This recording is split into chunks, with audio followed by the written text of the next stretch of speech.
Welcome to the Center in the City podcast.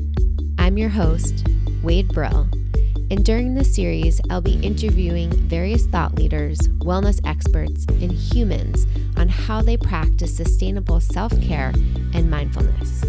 We'll get real and raw, talk about the light and the shadow side of self-care and mindfulness, and how we can actually stay centered amid the chaos and the hustle and bustle of our modern day world.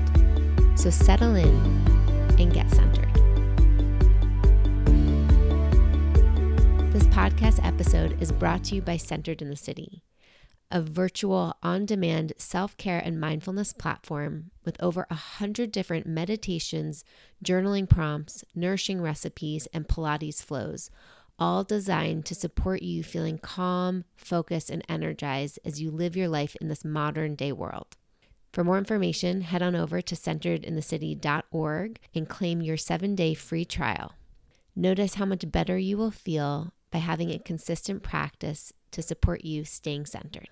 Hi, my name's Jessica, and I wanted to drop a little audio for Wade's podcast to talk about my experience with Forum Centered in the City. So far, my experience has been nothing but positive. It's full of quality content. It's really well-rounded. It has really good meditations, healthy recipes, Pilates, even journal prompts. And then she also does a monthly connection call that kind of takes you deeper into topics and gives you some actionable items if you want to take it further. But one thing I really like about the monthly calls is it's at your own pace. It's recorded, so if you can't make the call, you can just watch it whenever you can get time. The newsletters that she sends out in the email are minimal. I think they're only once a week, but they're really helpful, and they highlight things that are new on the platform. So I really love that. In general, I just love knowing that I have a central space to go to cherry pick what I am feeling up for or feeling like I need to, create for myself, whether it's some movement in my body or guided meditation to kind of settle my mind and get me started, or journal prompts if I'm feeling like I need some help with direction. But overall, it's just a really good resource for so many things, and it's nice to know that I have one central location to pick from, and I don't have to worry about a bunch of different subscriptions or where I go for what and things like that. So yeah, if you haven't given it a try, I highly recommend it. Thanks, Jessica, for sharing your words and your experience with Centered in the City. Welcome back to the Center in the City podcast. I am so excited for today's episode where I get to interview Diana Winston on the Center in the City podcast. This is a dream come true. Diana, I've known her from afar since 2014, and she was my main meditation teacher in my certification program to become a mindfulness teacher and facilitator. And I'm honored to have her on the podcast. Diana offers so much wisdom today around the practice of compassion for others and for self. A little bit about Diana is that she is the Director of Mindful Education at UCLA's Mindful Awareness Research Center, also known as MARC. She is the author of many books, including The Little Book of Being. She co-authored Fully Present, The Science, Art, and Practice of Mindfulness. She has taught mindfulness for health and well-being since 1999 and continues to work with a variety of groups, including healthcare workers, universities, businesses, non-for-profits, and schools. Diana was a former Buddhist nun, and you can experience her teachings on UCLA's Mindful app, on Waking Up, and on 10% Happier's app. So let's settle into today's episode and let's get centered.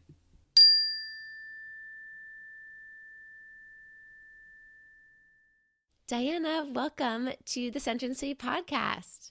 Thanks for having me. I am so honored to have you on the show, and it feels just, I don't know, my cheeks hurt from smiling just having you here. Sweet. I want to begin with this question I've been asking most of my guests. Tell us about a time when you weren't centered and how you supported yourself getting recentered. Okay.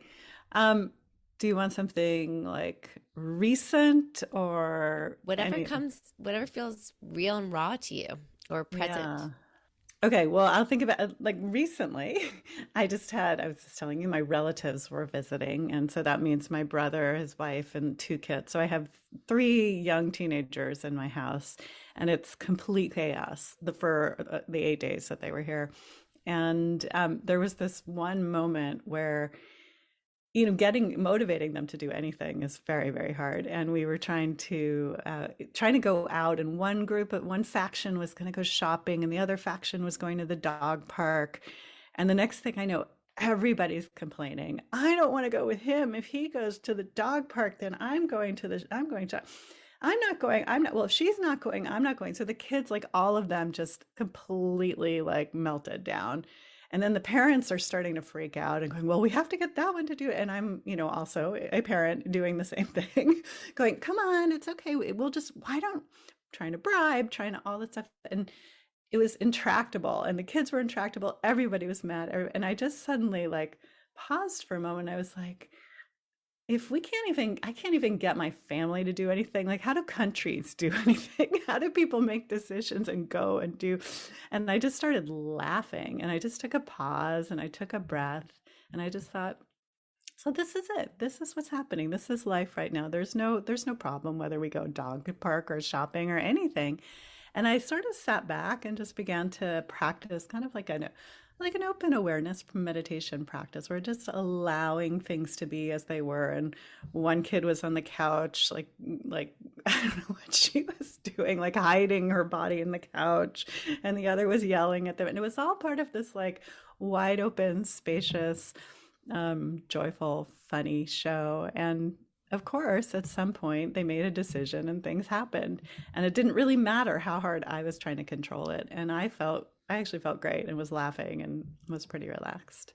I love that you highlight the laughter portion of it, because it sounded like that was a kind of snapped you out of the place of the needing to control and the chaos that was occurring, and just create some perspective and then spaciousness to kind of just allow things to unfold on their own timing.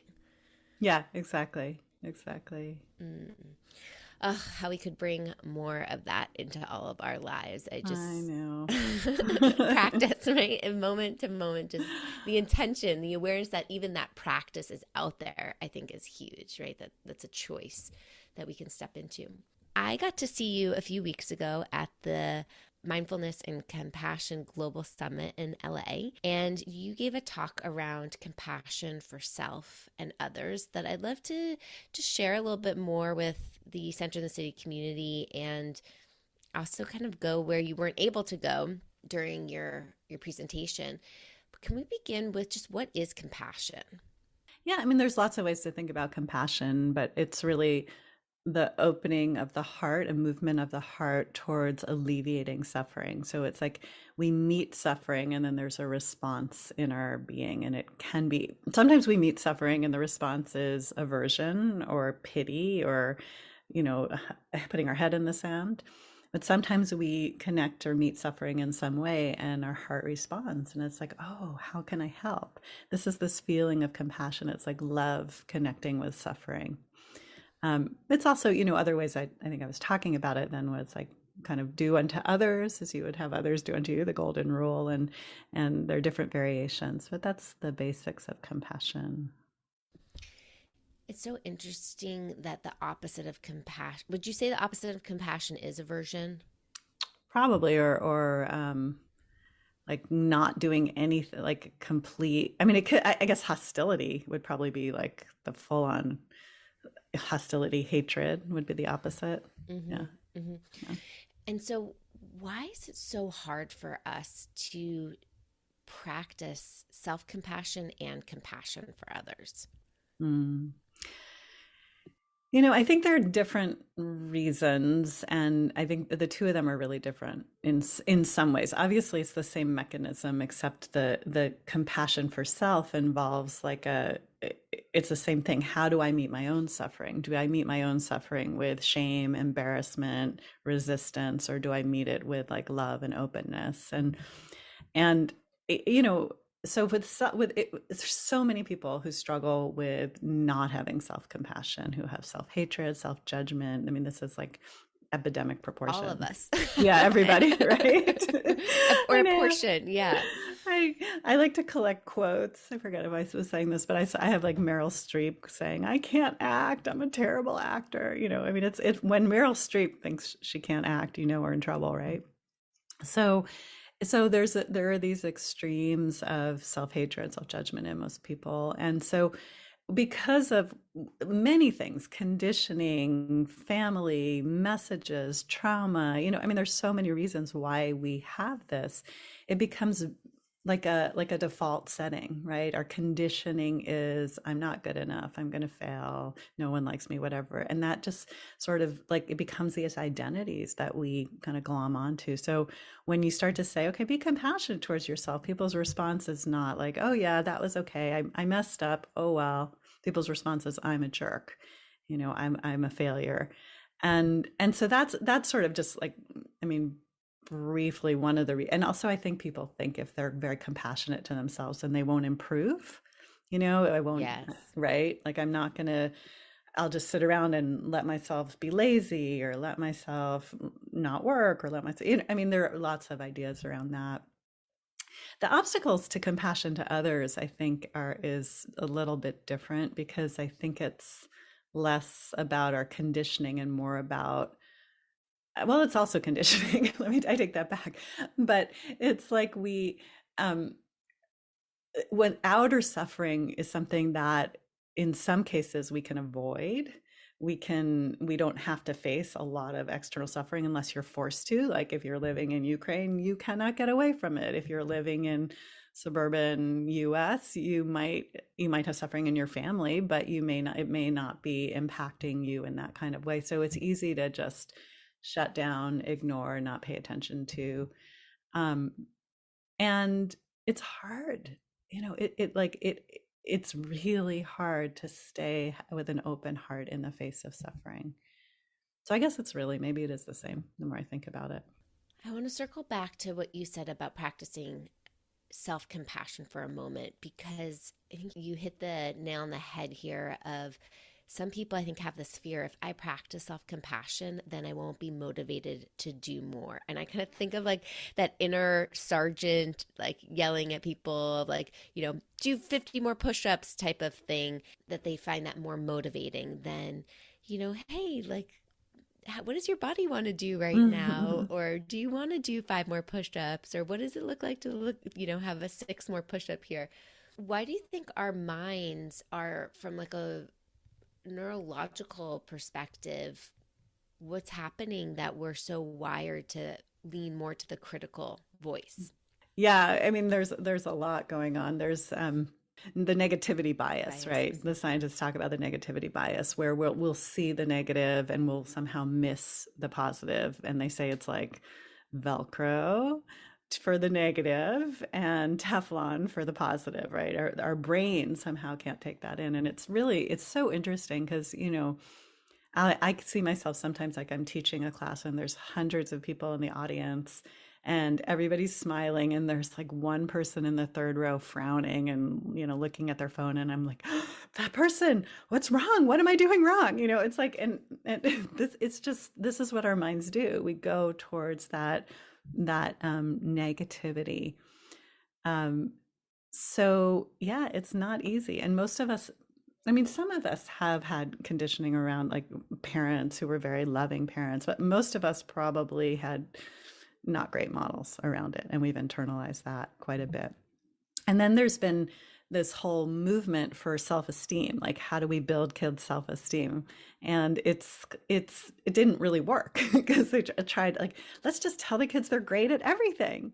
Okay, well, wonderful. You just pooped. Great. Okay, great job. Great job.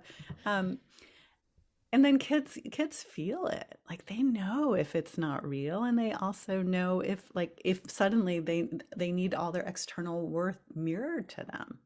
Right now, I don't feel good unless somebody's telling me great job. So that's not self-compassion. That's supposedly self-esteem, but it's not, you know, the science now shows that that was a bit of a failure. But self-compassion instead is the idea that we're okay even with our failings. It's not like we have to be these idealized or perfect human beings and we don't have to do everything right. And we're not lazy. It's not about, letting us just be late. It's just letting us be who we are and love and have compassion for ourselves no matter what we do, no matter whether we screw up or we do it well, that we're inherently worthy. That's where self-compassion is anyway, that's what it's about. Yeah, I loved when you were giving your talk at the conference that you specifically added that portion in your definition of self compassion was just the recognizing of inner goodness and how, I think a lot of us continually feed this thought loop that we're not good enough. And of course, social media plays a role in that, and feedback of what you're referring to, feedback in our environment plays a role with that. And I think a lot of millennials, grew up with parents that were like, oh, good job with everything. So I think we are conditioned to have that external feedback be very important for our sense of self. But that innate goodness that we're not broken, nothing's wrong with us, nothing needs to be fixed, I think can just be a huge shift of acceptance, like a floodgate of self-love. Yes, and it's not always easy to get to because No. oftentimes we have to work our way through all of the voices and find tools and practices and all of the things that you offer people are their doorways into more self-acceptance, more self-kindness and working with it. So when we talk about self-compassion, and I originally drew from the work of Kristen Neff and Chris Germer, University of Texas researcher and psychotherapist, Chris Germer, who developed the mindful self-compassion program. But I added that piece that you mentioned because they say self-compassion is this combination of mindfulness, kindness, and I kind of define it as self-directed kindness, right? How do we actually deliberately deliver kindness to ourselves through practices, and then a recognition of our shared humanity. And then this third, so we've got to work on all those fronts. And then this other piece of that I think about a lot is like, how do we fundamentally, we're not flawed, right? This is not who we are. This is at least certainly not in mine and many other people's opinion, but we certainly feel that way. And how do we open to the possibility that our own nature is good and is worthy? And that takes a lot of letting go of old stories and opening to new ones. But it's absolutely doable. And I've seen it over and over that students change. Like meditation students that I work with, they change and they get it. Mm-hmm. So. I mean, I'm one of them. Self-compassion practice was not part of my original meditation and mindfulness practice. And then I started to realize I get to help heal myself. I can choose to be a continued enemy to myself, but why? I'm just creating more struggle and pain and negative energy inside my body. And so when I was going through chemotherapy was this transformation point for myself of, wow, I can help heal my cells and my inner self by being kind, by being compassionate. And it was such a shift that then allowed me to also have more love and appreciation for the nurses, for the people in my environment, which I think is so important always, but especially in the climate that we're living in right now. And one of the things that you start to talk about around just compassion in general, this ability to face suffering with an open heart, how people are at such capacity right now of like, oh my God, if I open my heart more, or if I pay attention to all the suffering that is happening in Ethiopia, in Ukraine, in United States, everywhere, like it feels too much for their system. How would you recommend us using compassion as we engage with the news or as we stay awake and stay present to everything? Yeah, it's I just want to go back to one thing you said and then I want to answer your question, which is I'm delighted that the kindness and compassion practices were helpful for you in your healing journey, and oftentimes people do discover that, oh, there's this self-hatred underlying things. And when they start to heal that, it can have an impact on external physical healing. But what I caution is that, you're not saying this, but I just want to say it, that some people then can use that to beat themselves up. Oh, if only I had been kinder to myself, then I might not have gotten sick. Something is wrong with me because I can't be kind enough. So we never want to use it as like another excuse to shame ourselves. Yes, exactly. Yes. So I just Thank need you to for highlighting flag that. Yeah. And also that it doesn't work for everybody too. That's right. Absolutely. So in terms of practices for a more like external related compassion, I mean, I come out of the mindfulness tradition, which is rooted in the Buddhist tradition, and there's so many practices connected to compassion, and there are practices that involve using words and phrases and intentions and that we can practice as a very specific meditation practice, where we can sit down and do it, or we can apply it on the spot. So I work with it. It's interesting because it's like we have to judge. Are we a person who tends to shut down to this stuff, or are we a person? Some of us are the opposite, like we over empathize, and then we actually might need a different practice. But so I can talk about that. But if you're a person who tends to shut down, doing a compassion practice can be really helpful. So like you can pick up a newspaper and read something and notice what's happening in your body, and notice your heart, and notice if you're feeling like scared, and bring some kindness to yourself, and then offering out some compassion to whatever it is that you've just read about. I do that. Like I'll put things I sit in front of like a little meditation altar, and although I definitely tell people you absolutely don't need to have that to meditate, but sometimes I'll put objects from different countries. Like recently I put something from Ukraine on my altar so that I would look at it and it would just give me a moment of connection. And then I would send words of, may you be free from suffering, may there be peace, may there be reconciliation. And so sending these wishes and then noticing its impact in me, on my heart. What's happening? Am I feeling more open and expansive? Am I feeling shut down and scared? And using my mindfulness practice to work with it if it's more of a shut down and scared thing. So that can be done like deliberately. It can be done when you're in the middle of reading the newspaper and you're not intending to meditate. It can be done when you're walking down the street. And that's what I try to like when I see someone who's suffering, like say there's a person who is homeless on the street, and then I might send compassion out. Now, where I get caught is I'm like, oh, great. Is that compassion? That's just sending compassion, but they're still on the street, And this is something, because some of my teachers talked about, well, it's interesting. In the Thai language, the word for compassion, which is a Buddhist country, the word for compassion is a verb. It's not a noun. And Thich Nhat Hanh, the Vietnamese Zen master, always said compassion is a verb. So compassion doesn't just, so there's a very important piece about opening the heart and doing that. And then it's like, then what? What happens next? And so, and that's up for everybody. That like, there's no rule around this. Okay, if you do 15 minutes of compassion practice, you then have to give this amount of money and go work in this soup kitchen and right? Like it doesn't work that way, but there's just a lot to contemplate, and it really comes down to us and the transformation of heart. Like what happens to you as your heart changes? And I think about people I've met who are really profoundly compassionate people, and being in their presence is amazing, right? You feel it. There's something that's happening. Yeah. There's something. So I trust that there's something changing in us. And but it's more mysterious than not, perhaps.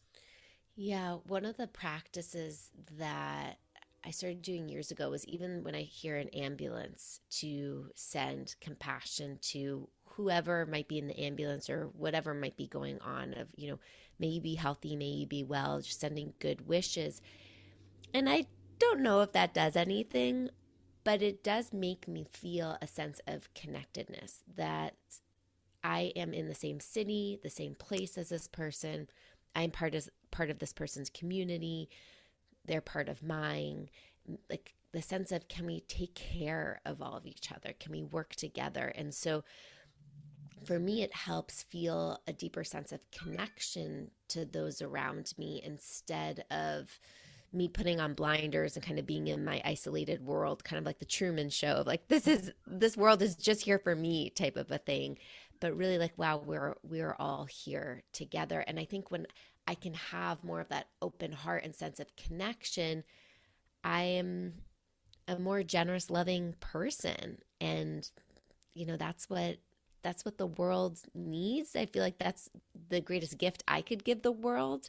So it's always been a practice that I try to come back to, even when I notice I'm feeling down. It's just like, okay, what else can I open my heart with? I think it's a fantastic practice. And I think if everybody was doing that practice, what kind of world would we be in? Yeah. And so it's, there's a lot about inner transformation impacting outer transformation. And there's, it's not like a straight shot. Like every time I do this changes the world. It's not, I mean, that's like magical thinking in my view, but it is impacting who we are, as you're describing, as it is doing for yourself, and that feeling of connectedness. And I'm also really interested, like, okay, everybody, let's bring compassion to the world in a really big way. We need to do it now. Yeah. I mean, there's never, in my mind, I don't remember living in such a hate-filled time as there is what's going on right now. I mean, it's out of control. It is out of control. And there are, all these factors that we could point to. And people will say things like, well, the country's always been divided, or and there's always been horrible, horrible times throughout human history. But somehow it just feels like this like kind of dark energy over the country for the moment, and it's that compassion has gotten so like, just, I don't know what the word is, but it's faint right now. So what if there was a revolution in compassion? And I think about the work of Karen Armstrong, who really tried to create the compassion charter. I mean, she did create it, didn't try, and really emphasizing compassion. And there's this piece, I think, for those of us in the mindfulness world, to teach the compassion, connecting it somehow to the outer world in bigger and bigger ways. And then the question that one of the things I didn't get to in my talk was, I was going to bring up the concept of like all the hate that's going on right now. Like, how do you bring compassion not only to the haters, but how do you get the haters to stop hating? Yeah.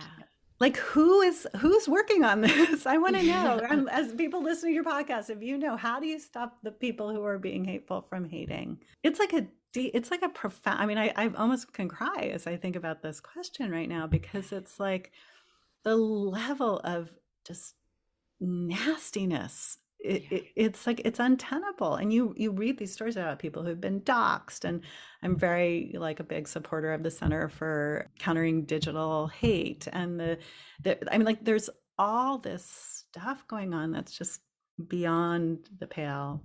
How do we, what's our personal responsibility, but how can there be systemic change? So this is unacceptable. Yeah. It should be unacceptable. I'm sorry, I'm getting on like a grand. No, get on it, because the world needs it. And we all need to hear it. And I think it's a practice that either people don't know, they don't know. I think it's a resource within us that sometimes it's really hard to find or tap into when they've never experienced it. And I'm curious, like, how do you even just model it for your teenager?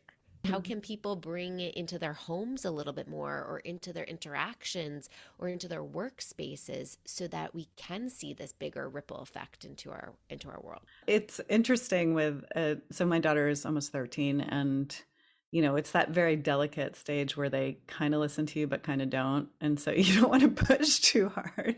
Right. But it's like, I'll do little things all the time, like I might point out to her when her behavior isn't so compassionate. I'm like, really? Why did you act in that way? Like, we'll discuss it, because I think a lot of it right now is making it relatable to her. Like, okay, well, when you did that with your friend, was that the most compassionate response? And so just getting it in her consciousness. And then On the larger level, it's more things that she can see. So like we were walking down the street, and we have a lot of homeless people in LA, so that's probably why I'm talking about it a bit. But I noticed that we walked past someone, I could feel both of our bodies sort of tense up. And then I decided just to start chatting with this person. And we got in this really good conversation. My daughter was kind of standing there and she's watching me engage in a way that I hope was more compassionate. So I try to model it. And I try to do things with her that help her feel like she has some agency. Like we did a lot of letter writing during election time, and various things, working at soup kitchens. It's a big project. It's a really big project. Yeah, I notice with even so I in Seattle, and Seattle is known to be kind of a more introverted, colder, I say in connection wise, not temperature wise, Hmm. city. There's something called the Seattle freeze. Oh. And um and so I have been, and my husband and I play this game where when we walk in our neighborhood or walk down the street, we say hello to everybody. And we kind of have this game of like, are they going to say hello back? Because most people don't. But it's like, what is this energy that we want to bring into our space, into our community, into our neighborhood? And hopefully that creates some sort of ripple. And I love that you model that for your daughter, because I can see so many friends, not having kids yet, but so many friends who do have kids, how kids are really paying attention to everything that you do and say. And, I remember looking up to my mom that same way. That's how you learn how to navigate the world. So, in a world that is very divided right now, where there is so much fear between people, and I don't even know where we are in this pandemic with now that we're not wearing masks, or some people are wearing masks still, but it's not as mandated. Like there's not that big of a division as there once was. How do we even just start to see each other as human, not as you're a Republican, you're a Democrat, you're a mask wearer, you're not, you're vaccinated, you're not, how we just created so much divide. Yeah, I don't know. I'm just thinking out loud with you as we're talking here, but I guess it's easier to hate than love. It's Mm. easier to be separate than connected somehow. Kind of goes back to that negativity bias a little bit. Yes, Yeah. yes, it's great. Oh, right. So we're thinking about not only personally but collectively, and it's I guess maybe it has to do also with like human survival, right? Like how did the species survive? You're an enemy, you're a threat. And so perhaps, I mean, this is something I would have to do way more research into, but thinking about like, so just pause for a moment. I read a study that was published fairly recently that said that babies are inherently altruistic. And Mm. they did this thing with babies where I guess they gave them some food, and then they took and then they dropped the food, and the idea was to get the baby to hand the food to the experimenter. And the babies most of the time did. And so so even if they were really hungry, the babies shared it. Like I guess the person who was handling them was like, I'm hungry, and the babies like gave it to them even if they wanted it themselves. And so the conclusion from this study was like there's some like inherent goodness in children, inherent altruism. No, I don't remember like how methodologically like good that particular study was, but it's still interesting to think like is there an inherent goodness, and what happens? I mean, obviously we get educated around separateness and divisiveness, and that starts really really early on. I mean, there's other research at looking at babies where babies will feel afraid of a person not of their same race, Right. right? And so it's like okay, so I don't know. I'm not a scientist. I'm an educator, and I think about like what is inherent to us, and what is educated, and what is obviously nature nurture, these questions. But is it easier to hate? Is that the default? And if that's the case, then we have to work extra hard to keep that altruism that we had of babies as babies alive, and to build it, and to like encourage it. I mean, I feel like they used to do things like good citizens awards, and that's a mild response to a gigantic social crisis. But I believe that hate is being educated within many communities, hate and separation and divisiveness. And this is obviously showing up in the massive racism and everything else we're struggling with in this country. Going back to what you shared in the beginning of just noticing what compassion feels like in our bodies can be a really helpful indicator of when can we tap back into that. So when you notice your body tensed up when you were walking by somebody, that discomfort or it's like important to listen to those spidey senses that we all have and also not be reactive to it. And you chose compassion and engagement. And I notice I have to practice that when I'm walking around the streets of Seattle too, of whether it's a homeless population or mentally ill population. And as a female walking by myself and I don't feel as safe, noticing what am I choosing? Am I choosing to live in the fear and in the stories, or can there be a sense of openness as I'm still interacting and engaging with people? And of course, discerning, what feels safe and what doesn't, but it's still a choice to engage our world with an open heart or closed. It is a practice to tap into that. Yeah.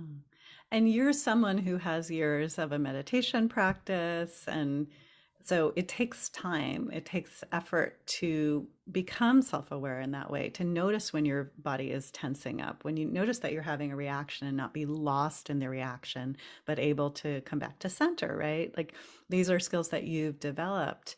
So yes, those are like absolutely key. And then there's this whole area of like implicit bias, right? Where we don't even know, that's our blind spots, right? We don't even know that we're having a reaction because or we're having particular thoughts that might be racist or ageist or sexist or whatever. So there is some research. There's a lot more to be done around mindfulness, helping us become aware of implicit bias and actually make different choices. So there's a couple of really good studies on that, but there's much more to be done.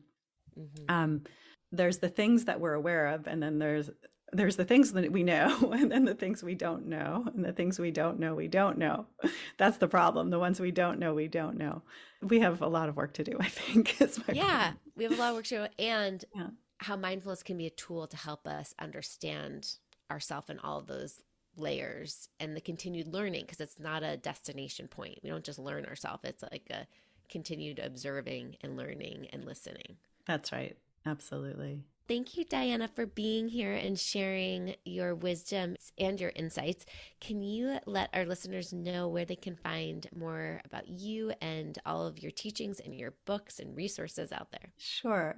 So I am at the UCLA Mindful Awareness Research Center, and there's our website, uclahealth.org/mark. And I also have an app, UCLA Mindful, which is a free educational tool. We have meditations in 14 different languages, as well as a lot in new ones every week. I'm also at dianawinston.com, and my books are available wherever you buy books. Amazing. Thank you so much. My pleasure. So much fun. Thanks so much for listening to the Center in the City podcast. I would love to hear what's awakening inside of you around the topic of compassion, self-compassion, and how you're currently practicing it, if you are in your life right now. So head on over to Instagram at OneWade and let's continue the discussion there. Thanks so much for being here. And until next time, stay centered.